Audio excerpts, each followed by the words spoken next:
Governor, thank you for being with us. Thank you so much. All right, you said when you were asked to be Senator McCain's running mate that you didn't hesitate, you didn't blink. Tell us about the call when that came. Well, I found out about the actual selection just a couple days before you guys all did.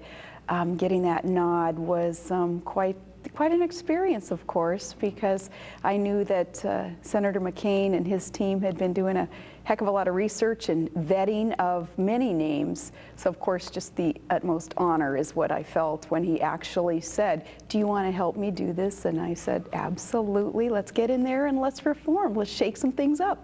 What was your family's reaction? Was that time to huddle and have a hockey team meeting? It was a time of asking the girls to vote on it anyway, and they voted unanimously, yes. Didn't bother asking my son because, you know, he's going to be off doing his thing anyway, so he wouldn't be so impacted by at least the campaign period here. So asked the girls what they thought, and they're like, "Absolutely, let's do this, Mom." Let's talk about, Governor, obviously the economy is on the minds of many Americans. We got Lehman, we got Merrill, we've got AIG. Senator Barack Obama yesterday was attacking Senator McCain for saying that the fundamentals of the economy are strong. Do you believe that the fundamentals of our economy are strong? Well, it was an unfair attack on the verbiage that Senator McCain chose to use, because the fundamentals, as he was having to explain afterwards, he means our workforce. He means the ingenuity of the American people. And of course, that is strong, and that is the foundation of our economy. So that was an unfair attack there, again, based on verbiage that John McCain used. Certainly, it is a mess, though. The economy is a mess, and there have been abuses on Wall Street, and that adversely affects Main Street, and it's that commitment that John McCain is articulating today, getting in there, reforming the way that Wall Street has been allowed to work, stopping the abuses, and that violation of the public trust that too many CEOs and top management of some of these companies, that abuse there has got to stop. It is, somebody was saying this morning, a toxic waste there on Wall Street affecting Main Street, and we've got to cure this. Through reform. Through reform, absolutely. Look at the oversight that has been lack, I believe. Here it's a 1930s type of regulatory regime overseeing some of these corporations, and we've got to get a more coordinated and a much more stringent oversight regime. Not that government is going to be solely looked to for the answers and all of the problems in Wall Street, but government can play a very, very appropriate role in the oversight as people are trusting these companies with their life savings, with their investments, with their insurance policies and construction bonds and everything else. When we see the collapse that we're seeing today, you know that something's broken, and John McCain has a great plan to get in there and fix it. Is Senator Obama then using what happened on Wall Street this week, is he using it for political gain? Is there a danger if a presidential candidate is saying to the world that America's situation, economic crisis, is the worst that we've seen in decades, which was words that he was using yesterday? Is there a danger in terms of the world hearing that? Well, there's a danger in allowing some obsessive partisanship to get into the issue that we're talking about today. And that's something that John McCain, too, his track record proving that he can work both sides of the aisle. He can surpass the partisanship that must be surpassed to deal with an issue like this.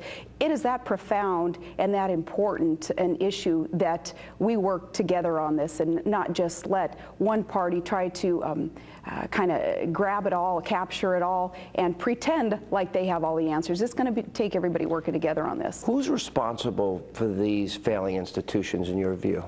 I think the corruption on Wall Street, that is to blame, and that violation of the public trust, and that contract that should be inherent in corporations who are spending, investing other people's money. The abuse of that is what's got to stop. And it's a matter, too, of some of these CEOs and top management people and shareholders, too, not holding that management accountable, being addicted to, we call it opium, OPM, other people's money, spending that, investing that, not using the prudence that we expect of them. But here again, government's got to play an appropriate role in the stringent oversight, making sure that those abuses stop. Well, you know, both you and Senator McCain supported the bailout of Fannie Mae and Freddie Mac.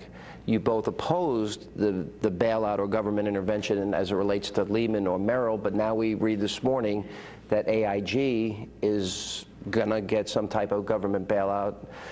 Was that the right call? Well, you know, first, Fannie and Freddie, different because quasi-government agencies there where government had to step in because the adverse impacts all across our nation, especially with homeowners, is just too impacting. We had to step in there.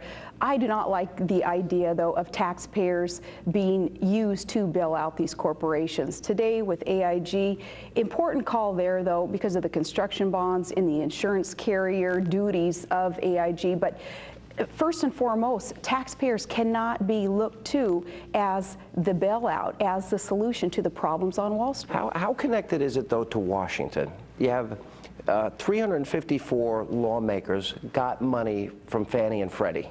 354.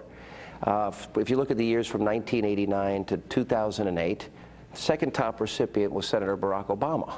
Should there be an investigation in terms of the relationship between the political donations and then, of course, the bankruptcy that ensued and the impact on the economy? I think that's significant, but even more significant is the role that the lobbyists play in an issue like this also. And then that cronyism. It's symptomatic of the greater problem that we see right now in Washington, and that is just that acceptance of the status quo, the politics as usual, the cronyism that has been allowed to be accepted and then leads us to a position like we are today with so much collapse on Wall Street. That's the reform that we've got to get in there and make sure that this happens. We've got to put government and these regulatory agencies back on the side of the people. It's what John McCain and we have a very consistent track record showing that we're capable and we're willing to do this. Ruffling feathers along the way, but it's what we're expected to do and what we're promising to do.